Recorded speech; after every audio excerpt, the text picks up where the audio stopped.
I'm most surprised to see Origen banning the Soraka themselves. I still think that they can play this. I think we saw Nukeduck playing it the last time, so obviously they do have the ability to flex it themselves, but just taking away all the healing options here has to be their plan. And now I think about the Gangplank. How highly is that prioritized? Now the Gragas is banned for an AP jungle option, the Karthus too, for Xerxe, especially if they want to lock in an AD mid laner for Nukeduck. It feels to me like we're in the meta of Ornn right now. I feel like it's appearing in every single game. The fact that it is a flex option here. We saw, I think Nukeduck playing that last week. He did play it. I'm not sure if I was in love with it, and also because I like seeing Nukeduck on slightly higher skill demonstration champion. Dude, like, if he's on the Ornn, that just means Xerxe is going to be on something like the Karthus, and that just means he's going to roll into mid lane and take all of his minions, and it'll be Xerxe carrying. Two super boring champions to watch. They took it though. They have so much, dominance and control when ahead, but I like to see the fun. Set locked in along with that Karthus, as you rightly pointed out. So stealing that one away from OG, and I quite like the pick. But Trick will have to have a phenomenal performance to stop Xerxe, who is one of the OG Karthus players. Yeah, he definitely is very experienced on that champion. Braum has to be the lock in here. I feel like for the side of SK Gaming, you already see the MF and the Ornn on the other side, so it'd be a very strong champion if they want to go for it. Now, the problem with a Braum lock-in right now is that you have a Set in the top lane who's not the strongest primary initiation tool. You have a Karthus in the jungle as well, so you don't have a lot of abilities to start off fights proactively yourself. So instead of going for the Braum as the counter option into a couple of the champions that OG have gone for, they're thinking that maybe they want to play a little bit further back in team fights with the safety of an Ezreal and the range of a Karthus. All right. That does require a level of control and coordination to ensure that you're not surprised, to ensure that, you don't get flanked or caught off guard. Yep. And I have a little bit of doubts right now, but let's see. Give SK the benefit to prove us wrong. Yeah, I mean, maybe team-wise you have some doubts, but Crownshot Ezreal, that, I mean, if you remember 2019, absolutely beautiful performances on that champion, was one of his go-to picks, right next to the Kai'Sa, I think, as being that sort of 1-2 punch in the AD carry position. So I'm a little optimistic to see what he can bring to the table in this game. I like that, and of course, because you talk so much about the Braum ender, Origen see and feel that as well. It is the first ban in Phase 2. Deny, limit the ability to play that, and with Nautilus, Rakan, Yuumi, all taken off the table, and another potential support ban here from OG. You see what direction he wants to take it, and you have to feel that they're going to leave their top/mid lane pick for counter. That would be the safe option too. Yeah, that's the thing, is like right now, technically SK could just allow the Set to follow this Ornn pick, whether it goes into the top lane or the mid lane, so just feel it out and get the really solid counter pick for whatever OG choose to lock in next. This would be your situation to lock in something. I mean, so many of the initiation tools are gone. I'm honestly a little confused as to what they would go for. Like, Morgana would be like a super niche counter, but I don't think you want that next to an Ezreal here. Like, Limit's gonna really have to dig down deep for this one. Okay, so what you're looking for, something with initiation. Yeah, they need it. Is there a non-traditional pick that we could think of? Not quite the initiation, but you know what? Maybe an Abyssal Voyage can deliver Set to the back. Maybe Karthus, and he can throw his Defile down. Not quite the option that you're looking for. So let's see, where do they round the composition out? Still looking for some yes! Yes. And Xerxe's I'm so ready for this. Why are you so excited? Okay, so right now they're going to get their AP damage from the jungle. It's not the Karthus, it is the Nidalee in the jungle instead. This is a champion that, especially post-first clear, can try to match Karthus' pace inside of the jungle, and with her healing is a super good anti-Requiem mechanic. The second he calls to drop in the R to execute someone, Xerxe should be there with the heal. So Origen have some really solid options, and they have CC tools with both the Nautilus and the Ornn to set up for just like basically target locked spears from Xerxe. But now this is exactly what I was saying earlier. If you're gonna play Karthus against Xerxe, you need to perform this excellently. You've already explained a couple of the ways it can be countered, and for the final pick from SK, they've locked in the Vlad. There is a lot of late game insurance here, but not a huge amount of initiation tools as far as I can see. Yeah, that's where like so much faith has to be put on Sacre in this game. Not only is he going back to, his preferred range top lane matchup that he's loved to play for so long here, not just in the LEC but also in EU Masters, but the best way for them to start off a fight is a Vladimir flank coming in around the side. If he can drop down a beautiful ulti into the Requiem too, there is AoE combinations here for SK to try and take take into the team fights. But now, of course, both of these teams have got a lot of abilities to play in the late game. I want to see what Xerxe can do on Nidalee in the early game. I've seen Nidalee open in the LCK, if I recall correctly. T1 actually played it, I think. I need to double check that one. But what are expectations for this champion in the game? It has the ability to impact earlier, I feel, than it costs. Yeah, the thing is, Nidalee ganks aren't going to be super strong unless she's next to champions that have CC to set it up. She can apply the red buff from range, so don't be too surprised. But honestly, I think that this is going to be a very excellent scaling pick alongside the Karthus. Expect her to spike around one item primarily and then go hard in the mid game. All right, so let's see what they can do. We actually have Medic standing by with Kihoto to find out. Thank you very much, Crownshot. I'm joined by Giotto. I want to talk a little bit about when you saw SK drafting very safely, looking at Ezreal, Tahm, Kench. What goes through your mind as a coach, and how does that affect your draft? It's hard to say because they seem to start drafting a comp with a low amount of CC, which opened for some new picks. I was not really expecting them to draft this way, but I just feel that it just gives us a lot of freedom when they have a comp with low amount of CC. So that's the only thing that's the only info that we got from those picks. Okay, that makes a lot of sense. Do you look at the scaling on either side and worry a little bit? Because when you're looking at like a Vladimir, when you're looking at a Karthus, you know they have a lot of magic damage in the late game. Yeah, but at the same time, most of their scaling comes from magic damage, right? Even the Ezreal has a bit of magic damage. So I think that if we itemize properly and then with the upgrades of Ornn, scaling shouldn't be that big of an issue, even though I do think that they have a strong comp later on in the game. Thank you very much. We're going to hand it back across towards the casters. All right, so Giotto not necessarily too worried about the scaling on SK's side. Now, I love the point he made about the low CC from SK. This is also something we were looking at. And what that basically means is that they went for this Nidalee because there's not a whole lot of initiation tools to stop her from poking before a team fight breaks out. And SK already on the offensive with Ezreal and Tahm Kench and the Karthus. It is a very strong level one, so they can force OG out of the jungle. All right, good job here from SK. I am very happy to hear their game plan and see their game plan activating itself. Xander and I just having a little giggle to ourselves. They've got vision, they've got some control. What is the response here from OG? Xerxe sort of backed away safely, pulling in support here from Upset and Destiny. Is this the right call? I mean, they're going to scout the bush with the Q. Big damage on towards Trick. So the question is, do SK want to stick around, especially with Nukeduck coming around? I think they're going to be able to get him out of here. Who wins the fight here? Because it looks like he's coming. I mean, SK have so many strong level 1 tools that OG really have to play off a good hook. So why are they running away? I don't, because this is so weird. They're playing around the wall, right? Because ideally they want OG to start up the buff and sort of lock themselves inside of that pit. OG are getting really stubborn, though. SK can stay, though. They should win this. Stop getting hit by spears, and then you win this. And of course, SK, they're playing so nervously, cautiously. Trick is going to steal away the chickens camp. One secured by Nukeduck. And Trick gets a couple more. I need to double check the CS. 2-1. It actually ended up meaning Trick burns his mana and he doesn't get the CS. Yeah, so it's basically even overall here. Xerxe, neither of them hit level 2, and Trick is going to be way happier with this sequence of events. Now that Xerxe has gone mid for the level 2, though, we should get Trick out of here. Does indeed. That's an early flash. If the Javelin had connected, maybe the Cougar form would have gone towards Trick. SK, great idea. Oh, look at Xerxe. Fumbling on the execution. Xerxe can keep on going in here. He's going to scout the blue buff first, so maybe Trick can tick over to level 2 if he gets those 2 small wolves. Xerxe still on the hunt, though, and level 2 doesn't come through. This is so bad. All right, Trick is able to secure it, though. Hits level 2.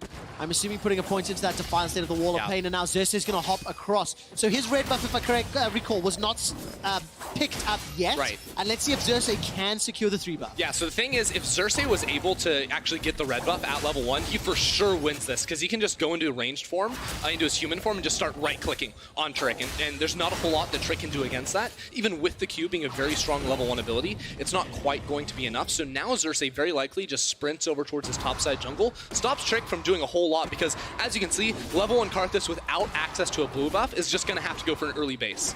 He just doesn't have the mana. No, absolutely does not, especially after the additional spam on the enemy chicken camp, then following it up on your own. So the sequence of events ends up giving OG a small advantage here during the course of the early game, and Xerxe should be able to secure his own blue, giving him a 3 buff start to 1, which is just great for a Nidalee. You really want to accelerate as quickly as you can. Oh, for sure. Yeah, I was thinking Xerxe was going to head straight up to his blue buff, but if you look at the waves in both top lane and mid lane, OG have the push, so Xerxe doesn't feel super pressured. There's also no flash on Trick, so there's no way that guy's going to look for an invade. You can see the map play from OG, beautiful as well. They have a ward north of the river. They also have Destiny just walked into that bot side jungle to make sure Karthus wasn't on the Scuttle Crab, to make sure that when Karthus goes for that Gromp, he will be spotted too. So Xerxe might even just go for the double crab play here instead of farming his topside jungle. Well, Andy, you pointed out that the top and mid lane was pushing in favor of OG. 10 CS advantage in the top lane for Alphari. It's 3 at the moment for Nukeduck, and there is a wave crashing towards him, and currently 7 for Upset. So early advantages across the map. Xerxe is going to look for the Javelin toss, and it will connect. Not the greatest damage as you mentioned, but there goes the Cougar form pounce, and a flawless engage to get the flash. OG have certainly been playing with this champion in scrims. You can see how Xerxe was waiting for all the CC to land before throwing out his spear right there. Just means that whenever you look for these Nidalee ganks, there's basically 2 ways you can approach it. If you have CC with your lanes, just let them use their abilities first to land that and then jump in.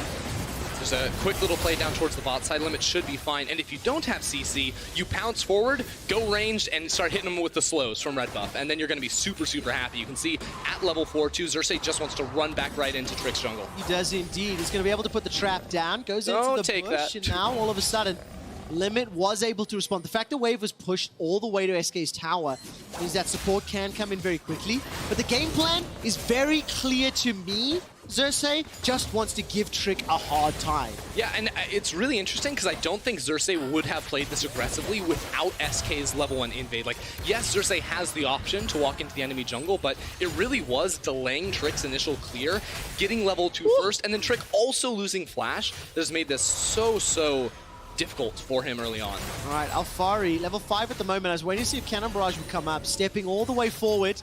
Sacre's recall gets interrupted. I think the fact Trick was nearby, maybe some sort of communication happened, so Sacre not going to get the recall off, will be able to pick up just 1 additional CS, and now finally backing nearly 3 waves down Alphari's gangplank. Dude, Sacre is getting smashed right now up there in the top lane. It is not looking too good for him at the moment. Of course, we know once he gets items under his belt, he'll be much more comfortable in this matchup and in the team fights. But for right now, OG just seemed to be losing in all 3 lanes. And while I think Trick has been able to keep up largely in the jungle, if you look at the actual overall gold, it's just about 100 separating these 2 players because Xerxe has been delaying so much. The fact that Xerxe is keeping Trick away from level 6 for as long as possible just means that that level 6 Karthus ultimate power is just being that more delayed. Like, Nukeduck is level 6 right now, while Trick is level 4 still. Did you hear the interview with Jankos earlier? He actually gave an in-depth, detailed guide on how to play Karthus. Yeah, no, I've actually been playing a lot of Karthus myself, and I think that a lot of his points really stood out to me. Primarily the one where you want to press R, I think, when they're low on HP. That was it. Yeah, the wording, I think the wording was really good. He said, timing the R, you know? It's next level, Jankos, really. Thank you for the in-depth. Look, I want to go a little bit to Crownshot, though, because you talked about his Ezreal from last season, and we've not seen too much of the bottom lane. Crownshot's the guy I'm going to be looking at throughout the course of this game because he is the player on SK that I think is the man that needs to step up to the plate. Last year was the Self-Made show, and then when the lights went off on Self-Made, Crownshot was in the spotlight, and you can take a look at some of the stats at the bottom of your screen. Kill participation, jungle proximity, the gold share.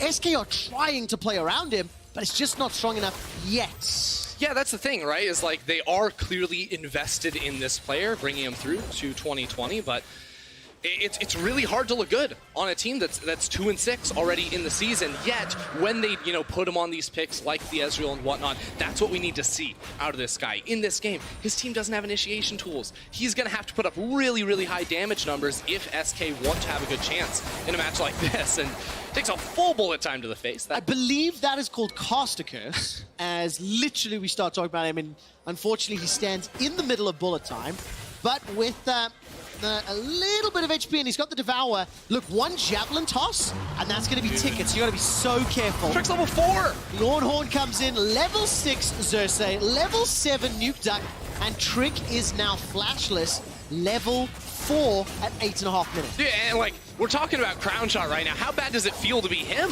He's just, his jungler's getting invaded on, he's getting ulted under tower, he can't farm because he's afraid of being dove. This is a cute little play to get him the Gromp though, so should turn that frown upside down for the moment, but you know, we talk about players that have to step up. In a game like this, when so many players on your team are already being set behind top lane jungle, like, it's his time to shine. Yeah, it has to be. And, you know, it's 1,000 gold difference just from CS. The Infernal Drake has already been secured as well, and Nukeduck is going to be able to sidestep some of that damage from Jenax. And it's just, this is just a really good start. Remember, SK initiated the invade, and everything that's come from that is how Xerxe has responded. Yeah, meanwhile, Destiny has now teamed up with Xerxe. There's wards all over Trick's jungle. They said, no, we don't need to invade him at the red buff. We'll let him get that. We'll let him get the Krugs too. It's time for Herald because they want to accelerate this game as fast as possible. And huge thank you to the observers for, you know, not even toggling the vision, but just taking a look at how they're going top it worked instead. out. So now let's take a look what happens here. The Rift Herald was interrupted, but now Sacre will be the target.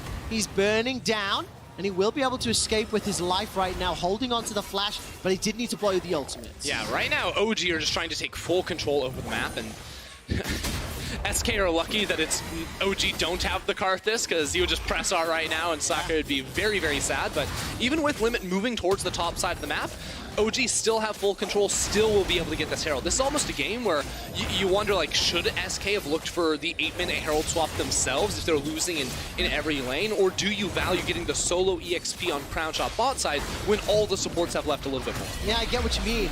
And I've got a slightly, like, obscure question, so bear with me on this. Hit me. Right? The last time that Xerxe played Nidalee on stage was in summer of 2017, right? He won that game. So you're talking a year and a half, 2.5 years, roughly, right, since he's played it. Now, when you look at all the players, with the exception of maybe Destiny, there is a whole lot of competitive experience here across the board. What I'm going to get to is this. When you play with Nidalee, a champion that's not particularly mainstream meta, it changes the way you have to play. Now they're coming up against a new squad that has to react to this different playstyle. The level 1, their game plan gets thrown off. So all the experience, all the knowledge that they can lean on, combined with the fact that they've got all this like history to draw from, gives them such an advantage in a matchup like this. Yeah, I mean, it's very clear that OG's coordination as a team is paying dividends right now. Just Xerxe calling, like, I have the ability to run into the enemy jungle, him doing it constantly. You know, coordinating to make sure the CC comes out first before the spears, that's fairly basic, but all of these things are important on Nidalee because if you don't land the spear, she does basically no damage. Yeah, By landing the spear, by hunting your target, you get so much more benefits through the damage that you actually deal in your Cougar form when you do jump in. So these are the things that OG need to be aware of, and they seem to be so far. Yeah, exactly, and that's continue to build up. 11 minutes, that gold lead has only grown. 1,500 right now, call it 1,700 in fact. And the man that we haven't mentioned for a moment or two, Alphari, 112 CS to his opponent's 77. Earlier today, the analyst desk asked people to start talking about who their mid-split MVPs are, and I just want to give a potential candidate here. Highest KDA, high CSD, damage per minute difference is way up there. Kill participation for a top laner at 2/3, 67%. Okay. Is mind-blowing. That's just because he plays Gangplank every game. The other stats I'll give you, but the kill participation is Gangplank and Why like are you going Sora. to be a buzzkill? Let me hype the stat up, man. But no, I mean, we'll get back to Alphari in a moment, because our earlier conversation of Crownshot is under threat. Xerxe is looking for the Javelin toss, and Limit and Crownshot are dodging it, dodging and dipping and ducking. Limit gets caught by the dredge line. Upset puts a lot of damage out, but he's already used the bullet time. TV behind. It's been used. Teleport coming down, and Alphari stab padding with the ulti. Karthus presses R at the wrong time. Trick doesn't find the kill. The stopwatch manages to save up to while Destiny escapes. The Orn Horn comes down, and it's split between the uprights. No points secured. Now Jenax is in trouble. The Javelin finds him, but they continue to escape. Nobody dies! And we will reset. Everyone's just throwing warning shots right now. Xerxe still involved, and it's a big spear, but remember, Devour is there for Limit. He's just going to keep looking for these over the wall, but the rest of his team isn't around. He's going to have to back away from this at the end, but what is happening, Trevor? Dude, don't ask me. I'm gold. You tell me. Nevertheless, the chaos breaks out. And OG will peel back to the dragon. I actually am looking forward to a replay because that was one of the more entertaining, yet least rewarding fights that I've seen in a while. There was nothing rewarding about that trip. We just watched everyone miss everything for so long. Oh, and OG don't seem like they want to give up. They're right back in the jungle. They want that bot lane tower too. So at the end of it all, it is still OG out on top. And if I can theorize for a moment, Ocean Drake for OG is Trick's worst nightmare. The key is pressing R at the right time, and if they have all of that regen, it could make such an impact on a jungler that is a level down, 25 CS out, and is already struggling. Let's take a look at this potential engage as Trick wants to get first blood. Alphari will be the target, and it should easily be secured here. Turn your E off! May not! The Devour! It finally happens, and Limit is able to pick it up, and now the turnaround. Limit gets caught by the dredge line. Here comes Upset. Bullet time's available. They sidestep the wall of pain. It ends up being the wall of shame. Upset's not done yet. Yeah, Xerxe is on the way as well, so it's going to be a little bit wild, but they're going to play off of the next dredge line from Destiny.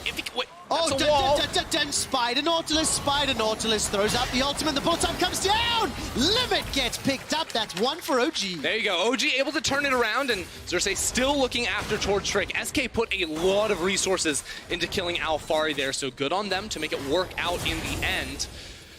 It was a close call, though. He was dodging a lot of Qs there. I had one of those moments where I was like, it's going to be an easy kill. He blew up a barrel. All of a sudden, Trick went low, and it looked like he was running out of mana as well. Yeah, I was calling in the fight, turn your E off, Trick, because he's just burning all his mana. He's not going to be able to cast a Q.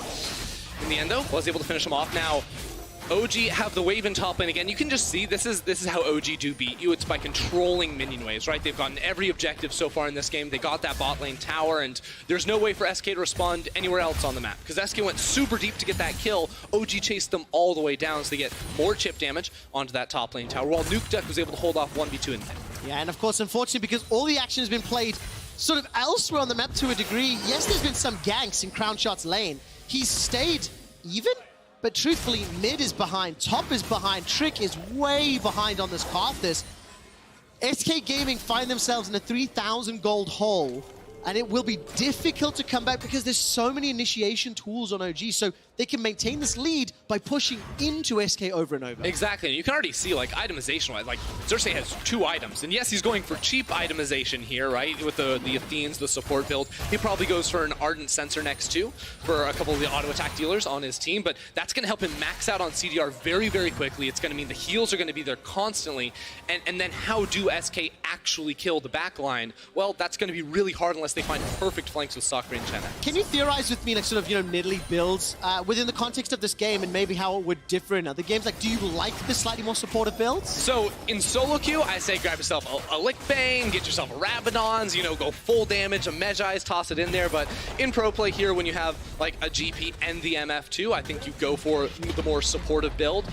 You may even see Xerxe just healing up Ornn in the front line too and soaking up a whole lot of damage from Crownshot, because when you look at SK's comp, like, all Crownshot is going to be able to do is hit tanky frontliners. So if you just heal through that, his actual impact is going to be severely reduced. Yeah, definitely. All right, so good context. Let's see what the next item will be, if it is going to be that Ardent Sensor. Essence Reaver picked up by Upset. Manamune slowly stacking up for Crownshot. And Sacre, he's just thrift shopping at the moment. A Seeker's Arm Guard, the Fiendish Codex, that's not a lot to work with on a Vlad. The Rift Herald has been summoned, and the Ornn Horn, it's thrown out. That's a double knockup. Limit will get caught up by 3 different ultimates, but doesn't go down thanks to the thick skin. The Herald will get tagged by a True Shot Mirage, but it won't be enough to kill it. 3 towers to 0. 2 dragons to 0. And despite the even kill score, 4,000 gold up, and OG, they're not done yet. It is a very OG game right now, Trevor.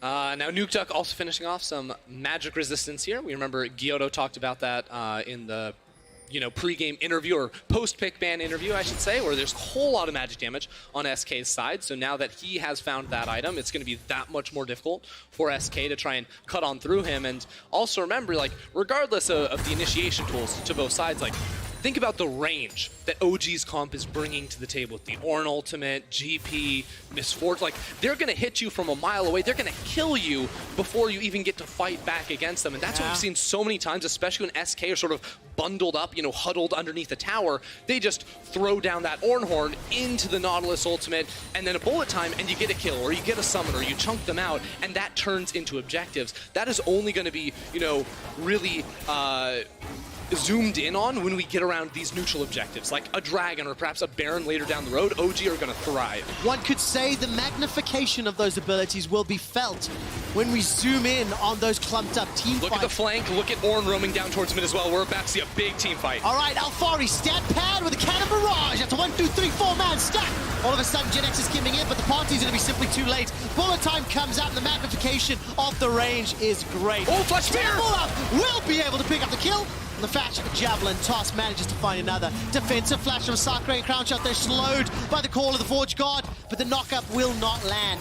2 members down, a teleport committed, and Jenax pieced out of the fight because he's just going for a tower. The fight was lost before he could even arrive. Yeah, it's just not even fair for SK to play into this. As I said, they can't get away from OG's skill shots, and they just continue to push further and further. I mean, like, SK, they were trying to go for a fight there. They said, like, even though we're down, we need to stop OG from stacking the Drakes. SK, yes, they got the Drake. Yes, they stalled out the stacking mechanic, but they just fed OG more and more gold. Yeah, they have. And I mean, look, I think, while it's a little harsh to say, this is kind of how you expected the game to play out. You know, when you have looked at the teams this split, SK Gaming have gone 2-6, and they've only beaten teams below them, right? They took out Vitality, they took out Xerxe, if I recall correctly, and the squad just hasn't stepped up to be very competitive against the top of the table.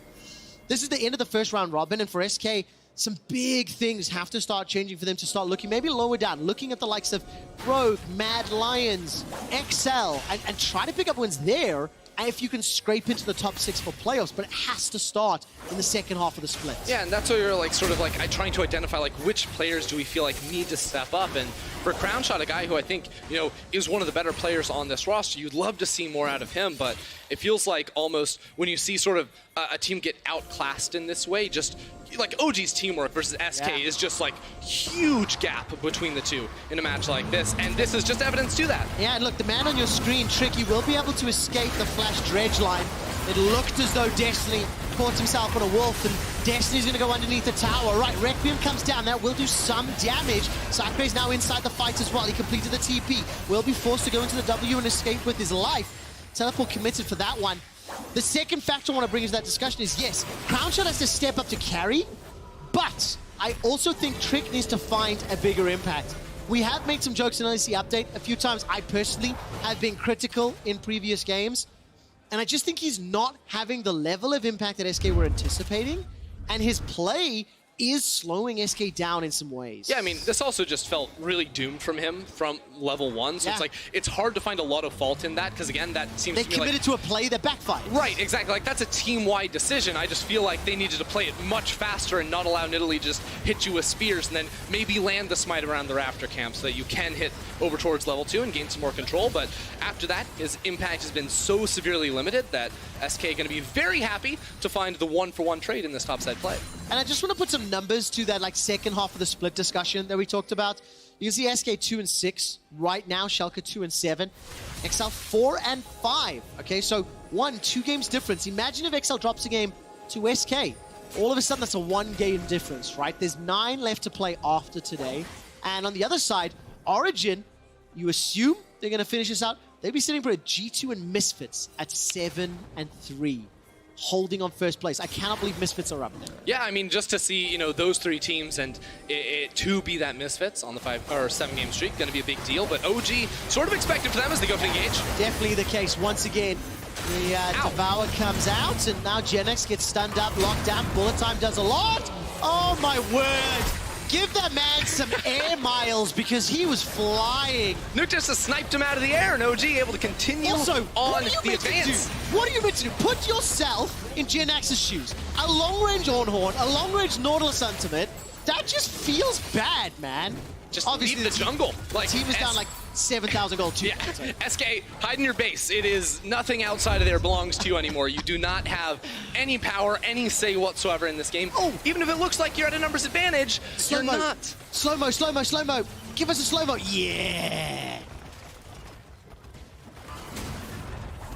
See? Air miles. He's going to earn a free upgrade and an instantaneous teleport back to the base. I really thought the payoff was going to be better on that. You're like, don't say anything. No, I did too. I thought there may have been like a dramatic move, but I got the slow-mo I wanted, so thank you. Nevertheless, Limit gets knocked up into the air next 1 and 2 times, every single ability, and he will just get burned down. That was the slowest moving catfish I have ever seen. In 10 seconds before the next Ocean Drake. Remember the previous one was picked up by SK. Dredgeline finds a target. Jenax gets a lot of damage. Where's the support? He manages to do it. Jenax gets some payback for the showstopper of note. The Requiem doesn't have enough to do anymore. The team is too far behind. It is like chasing a losing battle. Now Sacre gets tagged with the long-range javelin. He's forced away from the Ocean Drake. All of a sudden, another one lands. Xerxe sitting inside the bushes. Ocean Rift is the best for Italy. It is over now as Crownshot stays alive with a sliver of health, and he gets taken down, I believe, the takedown.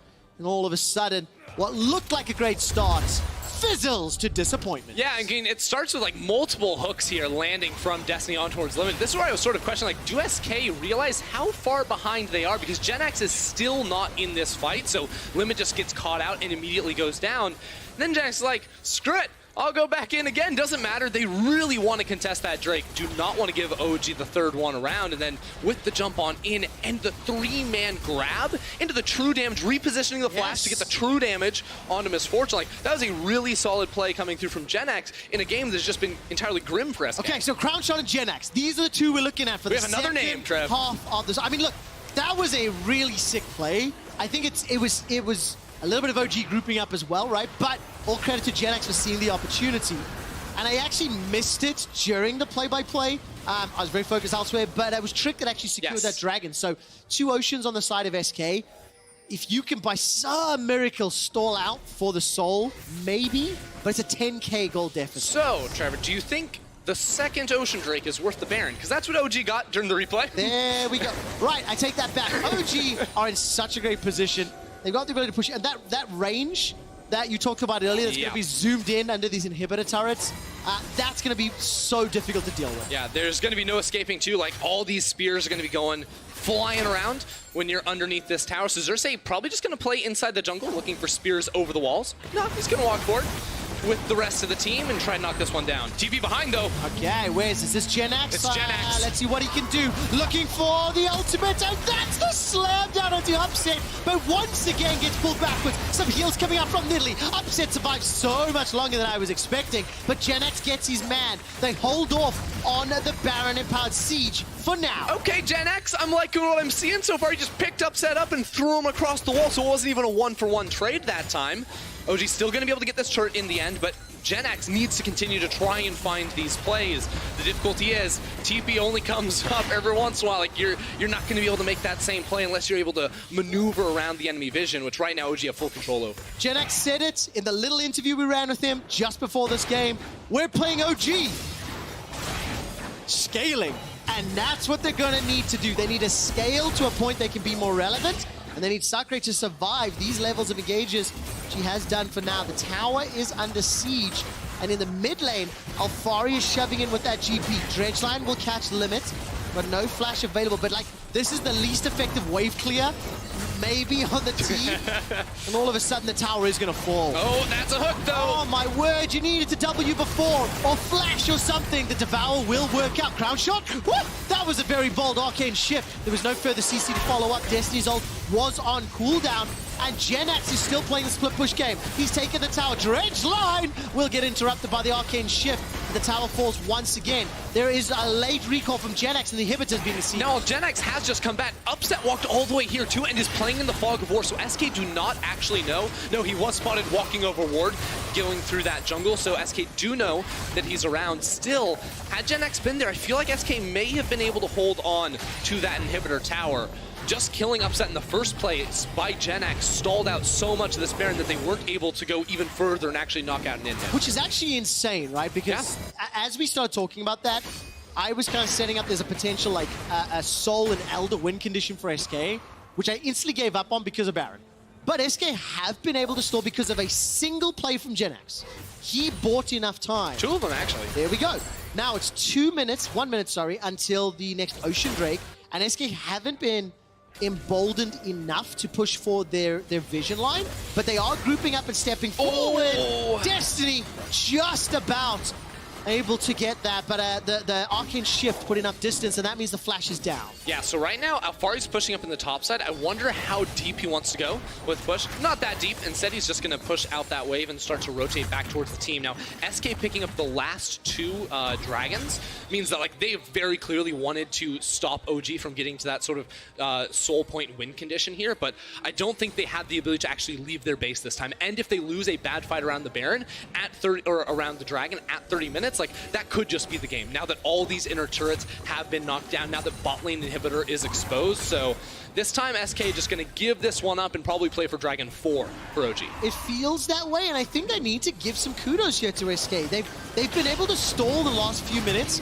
Yep. A 10,000 gold lead at 20 minutes doesn't feel as bad at 30. Look, it's still a gigantic mountain to overcome. Yeah, and let's be clear, like, yes, SK have a lot of champions that scale well, but this isn't a game where we're saying, like, SK outscale, all they have to do is hold on. No, you're looking at, you know, the gangplank on the other side. You're looking at Ornn items too, right? So there are scaling elements to both sides. It's just right now, SK are, like, down full items or items and a half to their counterparts, so they do need time to get back onto an even close to even footing. And then, if they can do that, which is incredibly difficult, they then need another superior outplay from a Jenax or a Sacre.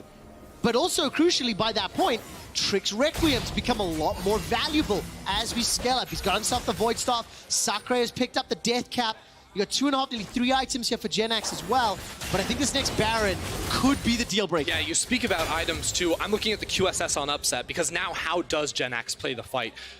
Gangplank can orange away that ultimate. Upset can cleanse it away too. You don't want to hit the Ornn. Like, you need to find Nidalee somehow in this fight, I feel like, for Xerxe, or wait until a QSS is baited out until GP's W is gone too. So SK have to come to this fight very, very intelligently because one wrong use of that button and so much team fight power is just going to be wasted. Okay, what is on the replay here? Abyssal Voyage. Okay. To get a flank TP ward. That's really cool. That is sick. That is really cool. Thank you, observers. All right. So here's the thing. Jenax doesn't have TP and it won't be up for this Baron. Sacre does. And because OG's vision has been so good throughout this game, they would be able to see him come around on any flank realistically, but not that one. That one is going to be super, super crucial. All right, Crownshot and Sacre, they have teleports available. TP for Jenax is about 75% of the cooldown around. True Shot Barrage fired out just to scout out really what looked like the red buff bushes. Right, Baron is live. 3 minutes to Ocean, and the Soul is available for the grabs on the Origen side. Upset is stepping forward to clear out the Krugs in the top lane, and now the rest of SK. They will be very happy they're not forced to play Baron yet. Jenax's TP is getting closer and closer. So this is the thing. OG don't really like to start up the Baron and have you fight them when they're already on it. They don't like getting chunked out from that objective. So instead, they're going as far forward as they can inside SK's jungle to get vision, to deny vision, all these things. They want to play for a pick before they actually commit to the Baron. Now that may change if SK don't take the bait, because there is the ability to try and two-man this. And as you see, they're trying to bait out blue, vision trinkets from SK. SK have a whole lot of those. They have 1 remaining off of cooldown on towards Jenax. The second that is blown, that is when OG will turn towards the Baron. Oh, okay, so Jenax is now open and available. Tons of traps, tons of vision. Here's the thing, look at this. SK are pushing mid, but OG don't have to go to the Baron. They're running into the top lane, and that inhibitor tower is primed and ready for OG to knock down. This is the experience we talked about earlier, of players that understand when you apply pressure in one location, if you have the ability to just rotate to another lane and get something more they want to fight this. But at what cost? Limit is going to deliver Crownshot, but instantly Crownshot runs away. Here comes Trick. Crownshot goes over the wall. He's putting some damage down, but it's Sacre that is in trouble. That's a flash forward from Jenax. A massive multi-man. Set is blown up. Jenax is the hero he's alive! SK needed! Jenax somehow stays alive right there after getting an insane ultimate, sniping out Upset again. He is doing everything in his power to try and keep SK in this game, and it looks like it's just enough to stall out this Baron. Is it enough for SK to tempt and take it themselves? It is 30 seconds away to an Upset respawn, and he has the TP too, so they must act fast if they want to do it. He's on level 16 as well. Jenax has got a gigantic backpack and is carrying all of SK for now. My. Xerxe, can he find the Javelin? Not just yet. And all of a sudden, there is a momentary breath of life. I am not believing it just yet. It is still a 9,000 gold difference. It is still a dragon lead. It is still vision superiority for OG. But Jenax may just be the difference maker that can bring SK into it. Look, don't believe it yet, but start thinking about it here. Eyes on Jenax, level 16 in this fight. He gets that ulti, doesn't do a whole lot of damage, but just him walking up here is enough to try and get in on towards Upset, who has the flash, mind you, but from 50% HP gets nuked. Then Limit is able to escort him out of that fight, and SK live to fight another day. The items are coming through. Crownshot has 3, Jenax has 3, Sacre is working on his 2. I mean, the numbers speak for themselves. Like, that was a 4 versus 5. Sacre did absolutely nothing, and Jenax still pulling so much weight and giving his team more time. Now, this is the Ocean Soul opportunity for OG. Can Trick get it? All right, let's find out. Trick got the previous one. It'll be the 3rd dragon for SK, and that will be secured. Trick's able to pick it up again. Call of the Forge God comes down, and Trick is the only target that's caught out. Alphari steps forward. He's looking for Sacre. Trick flashes defensively. Sacre is in the Hemoplague. Not just yet. Not going to do enough. Not going to be enough to bring his life back. It's not even a Hemoplague. Nevertheless, Jenax goes down as well.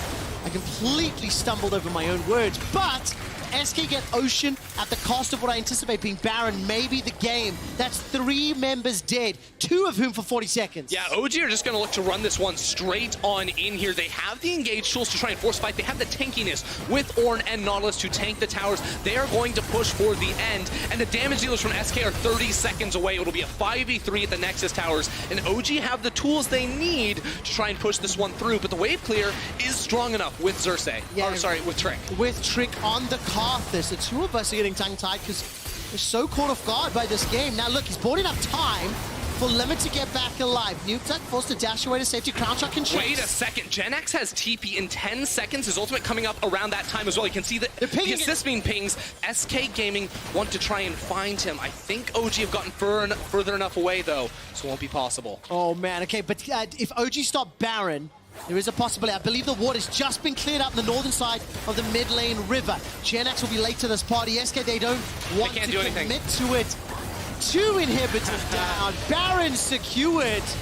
But SK, at 35 minutes, are now with their 1 lost shot. Okay, look, SK, they've done a pretty good job of stalling for a long time when they were down so, like, they're down 12k gold still, and obviously this next push could be the one to break everything. But let me give credit to the fact they've gotten 3 Ocean Dragons so far. They get this one too, even with a very close smite. And what this has done, not only does it prevent OG from picking up the soul themselves, but it delays the Elder Dragon, the buff that would end the game, and allows SK more time to get their items to when they could potentially fight around that objective. So wait and see, can they stall through this Baron? If so, they have a chance at winning the game. If not, it's over. I don't like the if questions, but imagine if SK hadn't fallen so far behind early. Imagine if Xerxe wasn't able to delay Trick so heavily. How different that mid-game could have looked, because it is so clear that Jenax knows what the hell he is doing on set. Remember how hard it is for SK to find a team fight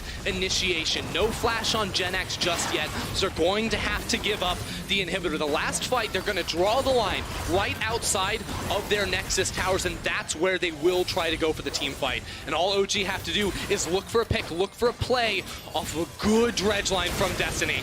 Okay, running! Jenax will get to you soon, but I think the fight is already over. Let's find out. Oh! Upset with a QSS flash! Instantaneous! That was a thing of beauty! And the Requiem does nothing. That outplay from Upset. is the definition of this game. With the following fight, Jenax and Trick go down. The rest of SK are running for their lives. The superiority of Origen is on display.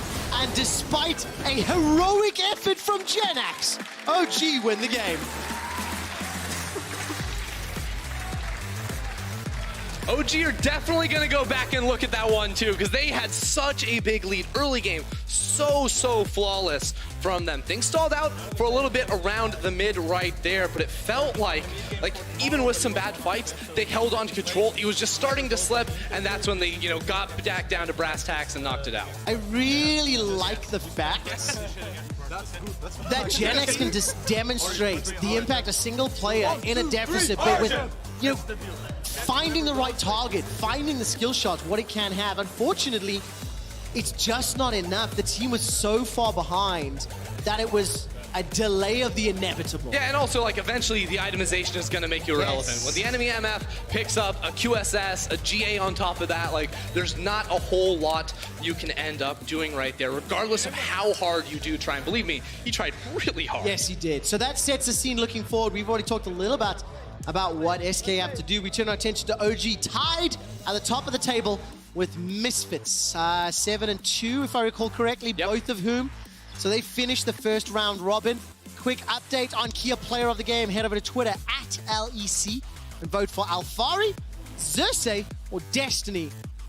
You can figure it out. For me, the play of the game was that QSS flash. It looked so good. It was... I know it's not forget that. It was Jenax. It was Jenax getting the snipe 1v4. Do you know what? I actually think I was more impressed by the upset. Even though it's a simpler play, it just looked